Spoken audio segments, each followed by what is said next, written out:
The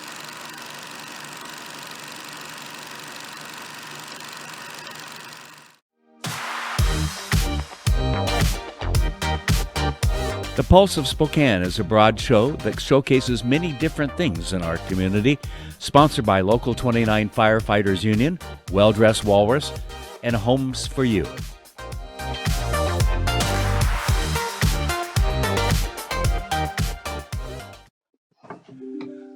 Well, welcome to a special edition of the Pulse of Spokane. And, we usually have fun and talk about local businesses and what's going on in the community. And I thought maybe it would be a good time to talk about what this COVID-19 is doing to our psyche and mental well-being and all of that. And I have invited on today Phil Tyler.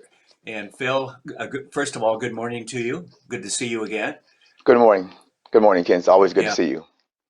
Yes, we were talking before we went on about the fact that we all miss that person-to-person interface, don't we? I mean, you've done a couple of things like this recently, but most of the time it's texting or emailing or whatever. We forget sometimes what people look like, you know? Absolutely. Absolutely. And I think it's so important when I saw your smiling face today to remember that, looking at someone, watching their emotions, listening to their inflections and their intonations Right. really helps you to diagnose how they're feeling too, from a friend standpoint. Yeah. So it means a Yeah. lot. One of the reasons I brought you on is because, and we've talked about this a couple of times, and you're so very open and honest and giving to talk about this. I think for the main reason, as you've said before, to help our community. 2.5 years ago, you lost one of your sons to suicide, and I don't know what all the reasons were, and I'm not sure you even know all the reasons. I think oftentimes we're stymied. What could we have done and so forth.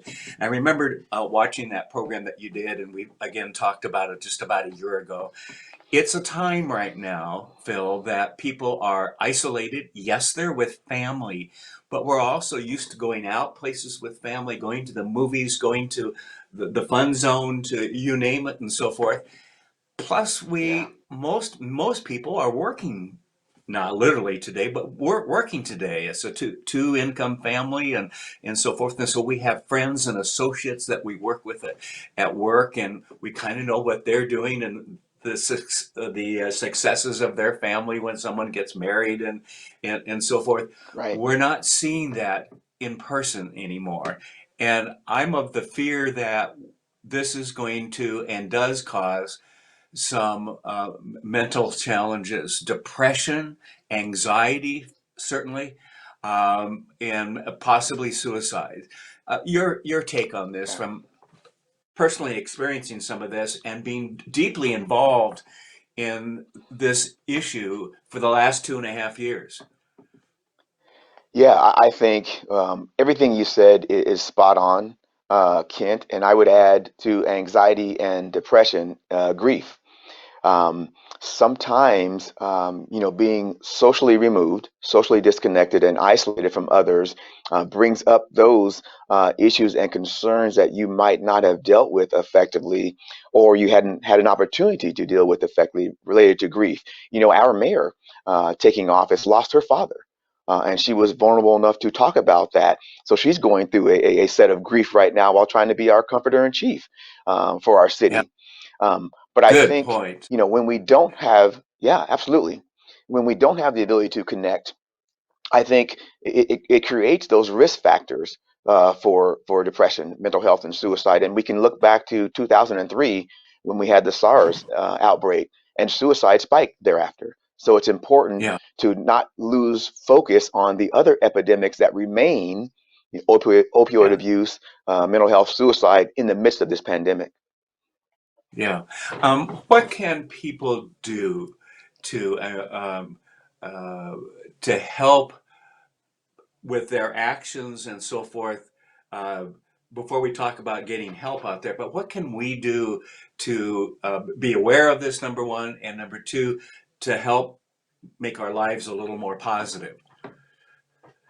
Yeah, those are great questions. I think we start off by making sure we, even though we're disconnected socially, we don't lose our connections with those persons virtually, whether that be through a phone call. Again, phone call is so much better than a text or an email because you hear that voice. Mhm. You know, if I speak with Kent and he has a certain pace and cadence to his voice, a certain pause, and I know if that's a change in there, maybe I have to dig Yeah. deeper and ask those questions about him.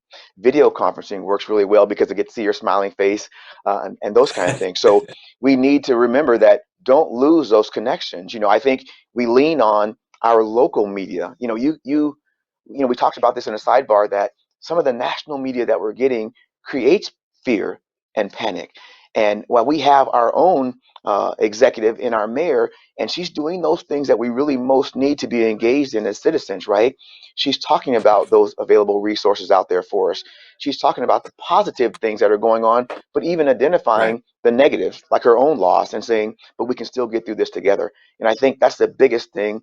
Lean on your friends, family, and community, and don't, even though you may be lonely, don't succumb to the loneliness. I think you're absolutely right. And I think I'm in my office in the back of the house right now, as we all are. It's somewhere else other than the TV studio we normally do things from. I'll walk out Sure. from here and my wife will say, "Have you heard how many thousands of people died today?" Well, she's watching the national Yeah. news. Okay, so we had Correct. one more death yesterday or whatever it was in Spokane. Our numbers of those infected are way down because we've done some things here in the state and so forth. And so we can get psychologically way off our norm by hearing these national numbers. And it was explained to me the other day, well, look at New York. And someone asked me, well, why New York? Well, yes, they all live in the separate condos, apartments, and things, but they all ride the same elevators, the 4 or 5 elevators Correct. to the 15th or that 20th floor and so forth. Hard to avoid people in situations Indeed. like that. And they've Yeah. all, in the past, they all eat out and things like that. And so they put themselves in a hyper situation that really can cause some problems. I think we're doing fairly well here in Washington, number one, but also in Spokane area. Yeah, I really love that our response. Ironically, it was on this date last year that we were heeding the expertise and advice from my friend Dr. Lutz from the Spokane Regional Health District. Then he was talking about an epidemic that was opioid epidemic, and we're gracious and grateful enough to Yeah. have him as our expert with wisdom to deal with this COVID-19 pandemic. So I think that's helped us to be better at what we do. And I think you have just a group of people in the community, neighbors that are adhering to that direction by our mayor and those executives out there. So, Okay, we talked about reaching out. I know the other night my wife and I were talking with some of our grandkids via FaceTime and so forth. And as good as that is, that's still not, hugging your grandkids and so forth. But it was good to see them, and like you talked about earlier, see the smile, see the craziness that an 8-year-old has, and so forth. And I smile at that because I can yeah. think of them. But there are also resources out there, and maybe we can put up on the screen where people can go to get some help. And we want to talk Yeah, and, about and these are some of those. Yeah, these are huge. Obviously nationally, the American Foundation for Suicide Prevention, and we have a local Washington chapter here, headed up Okay. by a wonderful friend of mine named Justine. But knowing that you have access to these resources and numbers is very important. 1-800-273-TALK, 1-800-273-8255 is a huge resource. But even in these times when you have these no, national and broad things, there are segments of our society and our community that need a little different venue. If you're a veteran, veterans do better talking to Yes. other veterans, right? And there's Yes. a crisis line for the veterans too. And you know, if you're texting in as a veteran, just text in, hello or start to 838-255, and they'll connect you with another veteran. We talk about our first responders. Law enforcement and firefighters deal better when they're communicating with others of the same profession, right? So there's a resource called Copline out there where you can reach out to talk to professionals that are engaged in your profession. That's 1-800-267-5463.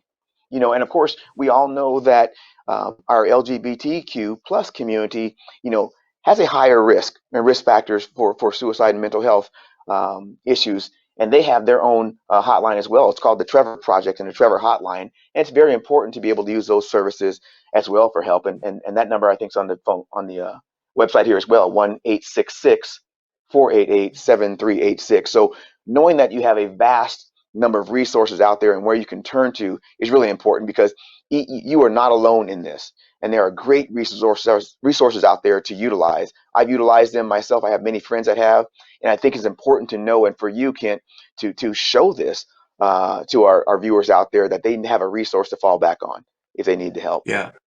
I loved what you were saying because for the veterans and others, some of their own people that will be answering the phones or texting back, that sort of thing. And because sometimes we all think, we're all different, and we are, but still they get it.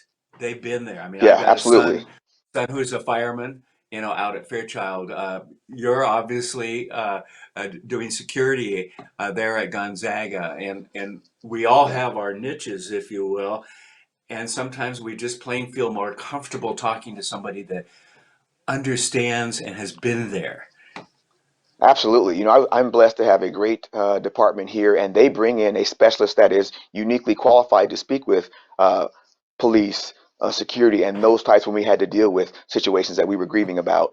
So I would encourage folks to reach out to the various numbers, and I'm sure you'll post them again, because there is a Yes, ripple effect with all of these pandemics and social distancing and isolation, and we know we're going to see it. Professionals will tell you that, but we should be prepared. And can I make one more statement? I think our mayor, absolutely. in her new role, is doing the job that we need our top official to do. She's using that bully pulpit to not only Yes. reinforce the physical social distancing, but to talk about the resources, and to mitigate the stigma in using those resources, Yeah. right? And Yeah. and I hope, and I believe we're going to see her and Dr. Lutz then get a plan to move forward proactively with programs for those of us that are having to deal with this, whether that be mental health, suicidal ideation, coming out of this pandemic.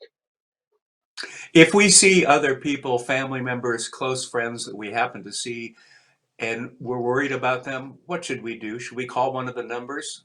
Should we talk to them directly? Absolutely. I would talk to them directly, right, and ask Okay. them if they have a plan, right? In the interim, you can go to a wonderful web source. It's called Fail Safe for Life, local here in Spokane. Sabrina Votava heads that up, and they give you a great system to use. It's called Question, Persuade, and Respond, QPR. And it's the techniques and steps that you would take with someone. Question them: are you feeling down? Do you have plans? Persuade them to contact someone, give them a resource, right? And then guide them to that resource. So there's an option there for you as well. But starting to talk with them at first is the main priority. Connection is everything, Kent. It really is. Um, Yeah. I look back on my situation and think about the people that connected, Sulani, yourself, and all of those helped me to really be in a good place and move forward Yeah. with Yeah. this. So connection, addressing it right away. People believe that there's this failed belief that if you talk about if someone's considering suicide, they're going to be more apt to do it. That's not accurate, right? Because most times they're looking for someone to hear their pain, their concerns, Yeah. etc. I'm sorry. Yeah. All right. We kind of lost you there for a second, but Yeah. Phil, thank you for sharing some really good information.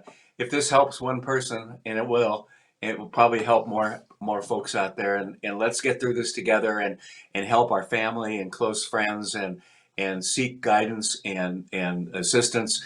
And we're all going through this in one way or the other. Yeah. Some of us maybe not able to handle it quite as well as others. So Yeah. thank you for coming on again and bless you for this. Thank you.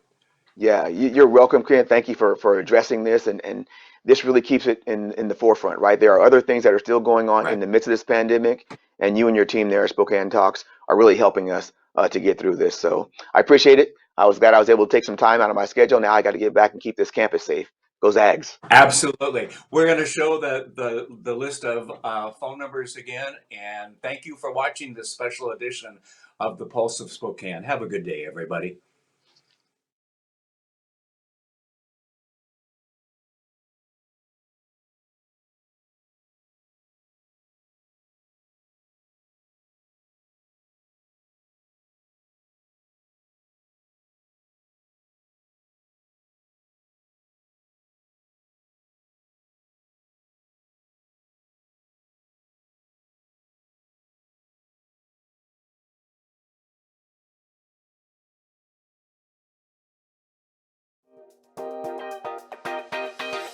Thanks for watching. Ask the host a question, recommend a guest, or check out any of our other programs on Facebook, YouTube, Twitter, Apple Podcasts, Spotify, or SpokaneTalksMedia.com. Sponsored by Local 29 Firefighters Union, Well Dressed Walrus, and Homes for You.